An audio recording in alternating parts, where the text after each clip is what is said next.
They are at it again. We are now in the midst of the third racist intercontinental greed scheme, which has to do with the powers or institutions supporting um, illegal immigration and disenfranchising black, primarily black, and white citizens, those who work low-skilled jobs. In January 2021, I faxed every black U.S. congressional member in D.C. asking them, in spite of Joe Biden, to maintain the low immigration numbers. Now, a third of them may not have an opportunity to be elected back into Congress. I will tell you the facts and the contents in a minute. The prayer of Agur in Proverbs 30:9 says, Lord, don't make me so poor that I have to steal, and don't make me so rich that I forget you. Millions of Americans are homeless. Millions of Americans are unemployed. Millions are just struggling to live paycheck to paycheck. And what we need are the jobs that a lot of illegal immigration persons are holding. DC seems to be primarily concerned with the rich.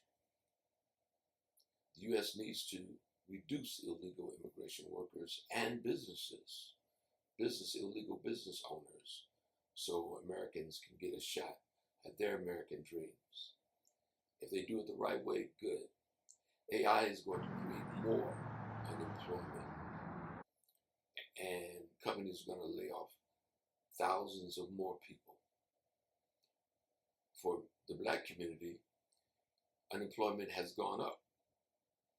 I saw a sign in Atlanta that says Cartel Associates now. I don't know if who owns that or what. I'm not sure, but that's a question mark.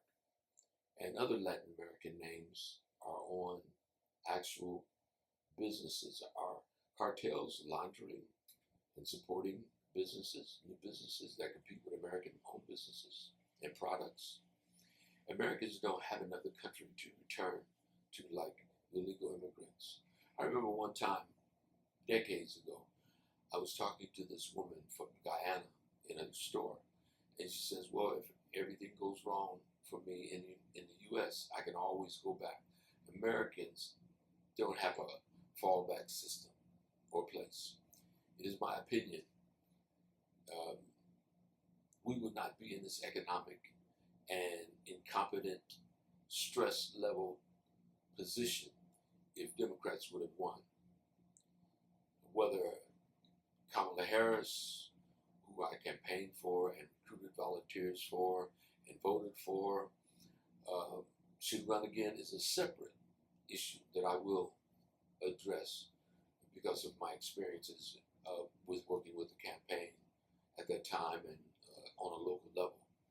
I believe there are enough independents and Democrats who were upset about the large number of illegal immigrants coming into the country. Maybe they were returning after COVID-19 during the Biden administration, who would have voted Democrat if we would have taken a clearer and a stronger position on that. In January 2021, I faxed every, as I said, black U.S. congressional member in spite of Joe Biden. And I asked them to keep the numbers of illegals down. They nor their staff members responded.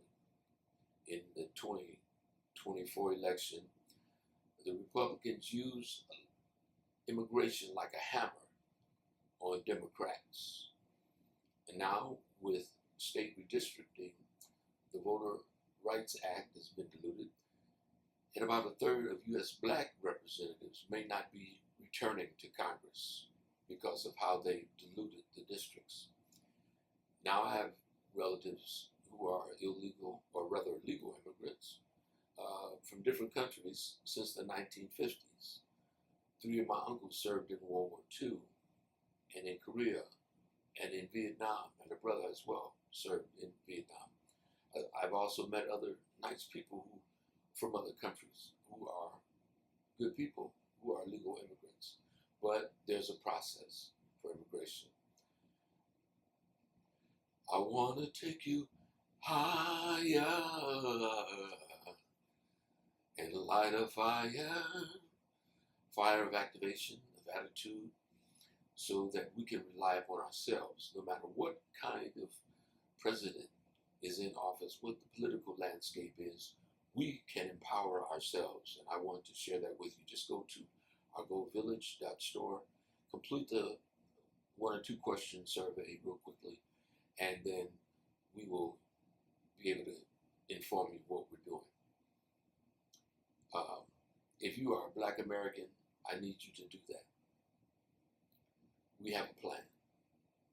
Now, our mainline church and progressive white brothers and sisters versus the evangelical MAGA churches need to stop blocking and protesting against deportation. Are the cartels supporting them? The Catholic Church and Latin American countries have a long history of killing, disenfranchising, and the policies of blanqueamiento towards Afro-Latinos, in which thousands and thousands were mass executed. In Argentina, mass numbers of black men were executed. They wanted to eliminate the black population there. Now, if they haven't done a good job in all the 20 Latin American countries, why do we think that they would do great here? We don't need any additional corruption besides that we already have. We don't need any additional racism. We don't need any additional exclusion. So, I want you to subscribe, like, and share my videos so we can get you on board as I go through 20 different points regarding what we need to do about and think about immigration.